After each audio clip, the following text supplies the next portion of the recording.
We are from Group 10. We will explain the points below. I'm Henidu Saputri, my student number 041. Here, I will explain about social identity, social categorization, and social categories versus social group. The first point, social identity. According to Dutchville, social identity is a part of person's self-concept that comes from their knowledge of membership in a social group along with the value and emotional significance of that membership.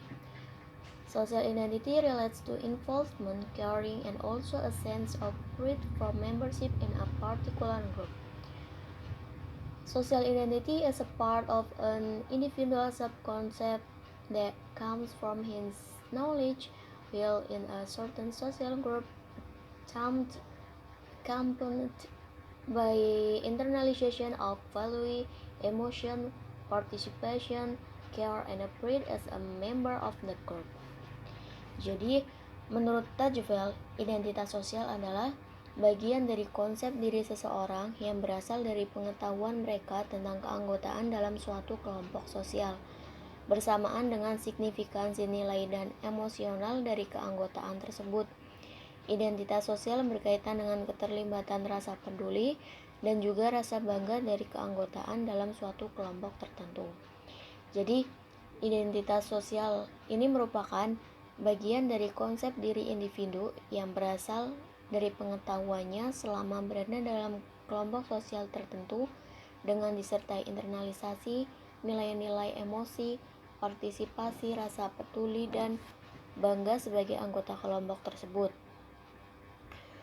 Nah, jadi identitas sosial ini keterkaitan, keterlibatan, peduli, dan rasa bangga yang bersumber dari pengetahuan seseorang tentang keanggotaan dalam suatu kelompok sosial sehingga timbul rasa kebersamaan, signifikansi nilai, dan emosional dari keanggotaan tersebut yang membedakan dengan kelompok lainnya.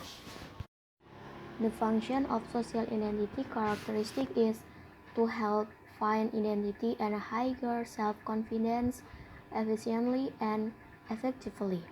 Jadi, fungsi karakteristik identitas sosial yaitu untuk membantu menemukan jati diri dan rasa percaya diri yang lebih tinggi, efisien, dan efektif. Karena pada dasarnya setiap individu ingin dan selalu berlomba memiliki identitas yang positif di mana kelompoknya dalam rangka mendapatkan pengakuan atau recognition dari pihak yang lain sehingga nantinya mereka akan mendapatkan suatu persamaan sosial atau social quality. The next slide, social categorization. Social categorization refers to the way a person might cluster together individuals who share important characteristics. A person mentally group people on the basis of their demographic features, personality, and interests and occupation. To name someone of the most common type of social categories. Jadi kategorisasi sosial adalah proses di mana kita mengelompokkan individu berdasarkan informasi sosial. Kategorisasi sosial mengacu pada cara pikiran seseorang mengelompokkan individu-individu yang memiliki karakteristik penting. Seseorang secara mental mengelompokkan orang berdasarkan fitur demografis mereka, misalnya jenis kelamin, usia, etnis dan agama, kemudian kepribadian dan minat, misalnya extrovert and kutu buku, dan pekerjaan. Untuk menyebutkan beberapa jenis kategori sosial yang paling umum. Kategorisasi sosial ini memiliki beberapa fungsi penting, misalnya cara untuk mengatur dan menyusun pemahamannya mereka tentang dunia sosial. Next, social categories versus social group. It is important to differentiate between the two concepts of social group and social category. A social group is a collection of people who interact with each other and share similar characteristics and a sense of unity. Meanwhile, a social category is a collection of people who don't interact with but who share similar characteristics. Jadi, sebuah sosial kelompok adalah kumpulan orang-orang yang berinteraksi satu sama karakteristik serupa lainnya dan berbagi dan rasa persatuan. Sedangkan kategorisasi sosial adalah kumpulan orang yang tidak berinteraksi tetapi memiliki karakteristik yang sama. For example, perempuan, laki-laki, orang tua, semuanya merupakan kategori sosial. Tetapi sebuah kategori sosial dapat juga menjadi sebuah kelompok sosial ketika para anggota dalam kategori tersebut berinteraksi satu sama lain dan mengidentifikasi diri mereka sebagai anggota kelompok tersebut. Contoh lainnya kategori sosial adalah Asia Amerika. Karena semua orang Asia Amerika memiliki dua kesamaan, latar belakang etnis dan tempat tinggal mereka di Amerika Serikat. Bahkan jika mereka tidak berinteraksi atau berbagi kesamaan lainnya. And the next material will be delivered by Anis Windawati Niti Sastra and Lisa Putri Maharani. Thank you. I will explain about stereotyping as part of categorization. Social categorizations occurs when we think of someone, either ourselves or others, as a member of a meaningful social group. Jadi, kategorisasi sosial itu terjadi ketika kita berpikir tentang seseorang, baik diri kita atau orang lain, sebagai anggota kelompok sosial yang bermakna atau yang mempunyai arti. Contohnya, seperti dalam hal ini kita melihat saya sebagai bagian kelompok A dan dia sebagai kelompok B. Saya berada dalam kelompok A ini karena memang sudah terlahir menjadi bagian kelompok yang saya anut sekarang, dan bisa juga karena kelompok tersebut mendekati kepribadian saya. Categorization can be based on physical characteristic, origin, from which institution they come from, gender, age, which can form a social. Jadi kategorisasi bisa saja berdasarkan dari ciri-ciri fisik, asal dari instansi mana mereka berasal, jenis kelamin, umur yang sekiranya bisa membentuk kelompok sosial. The effect of categorization can be in the form of stereotypes. Jadi pengaruh dari kategorisasi ini bisa berupa stereotip. Stereotypes arise because of the categorization process. Through categorization, we distinguish ourselves from other people, or family to other families, or group to other groups.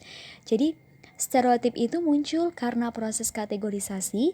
Melalui kategorisasi, kita membedakan diri kita dengan orang lain, keluarga kita dengan keluarga lain, kelompok kita dengan kelompok lain, suku kita dengan suku lain. Stereotyping is the tendency of people to categorize other people based on the groups to which they belong. Jadi stereotip itu adalah kecenderungan orang untuk mengkategorikan orang lain berdasarkan kelompok-kelompok dari mana orang lain itu berasal. Stereotyping can be viewed positively or negatively. Jadi stereotyping ini bisa dilihat dari segi positif dan juga negatif. Positive stereotypically as a positive picture of the condition of a particular group.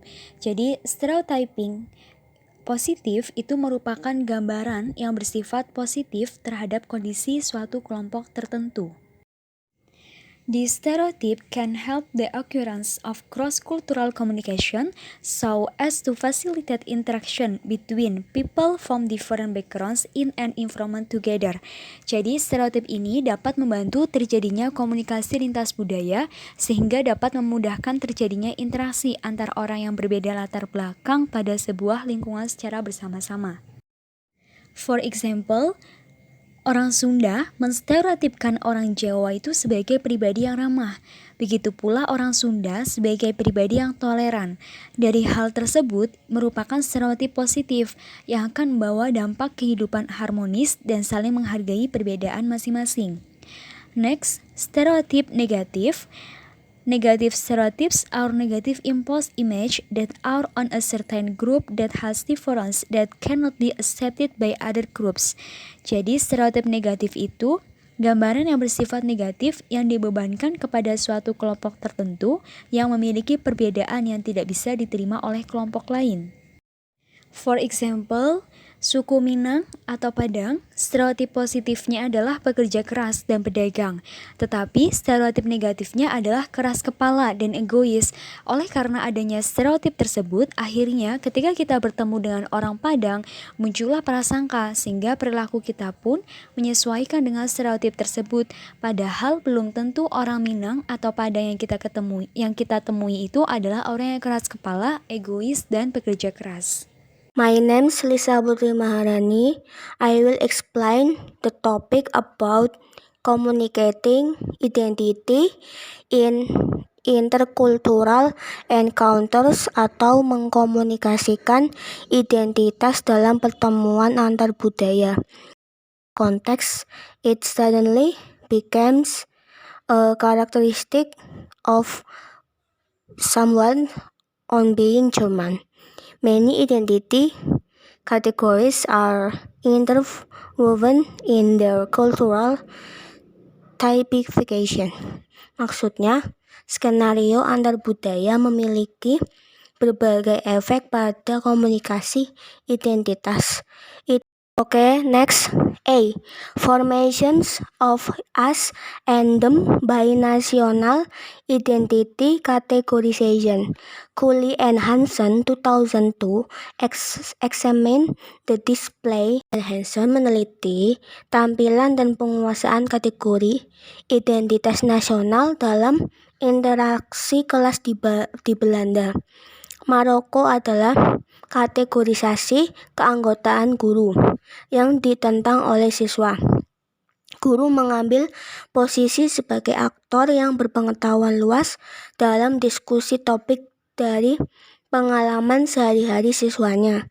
Cooley dan Hansen secara khusus menunjukkan bagaimana guru menggunakan kategori identitas nasional Maroko dengan cara deduktif yang deterministik.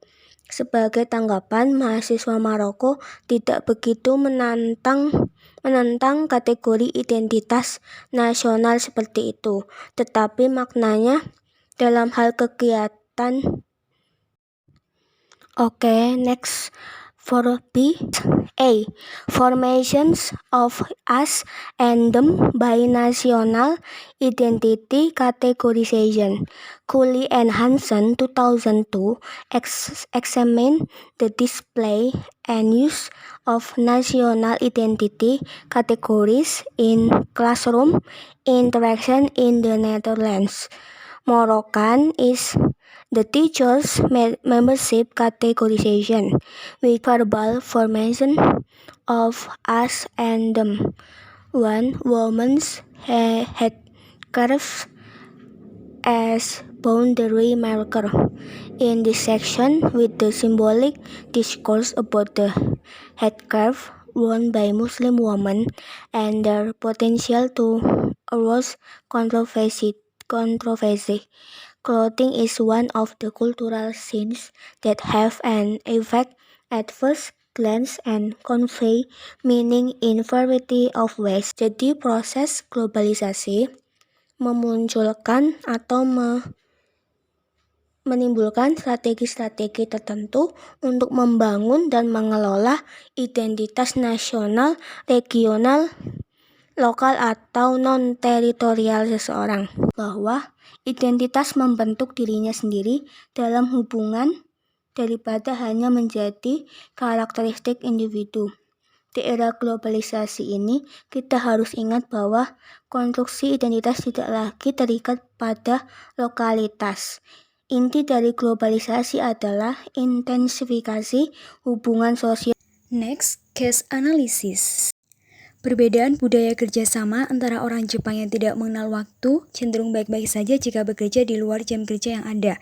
Bagi karyawan yang berasal dari Jepang, keluarganya akan bahagia jika bekerja terus-menerus. Tetapi karyawan lain seperti Indonesia karena merasa waktu bersama keluarga terganggu.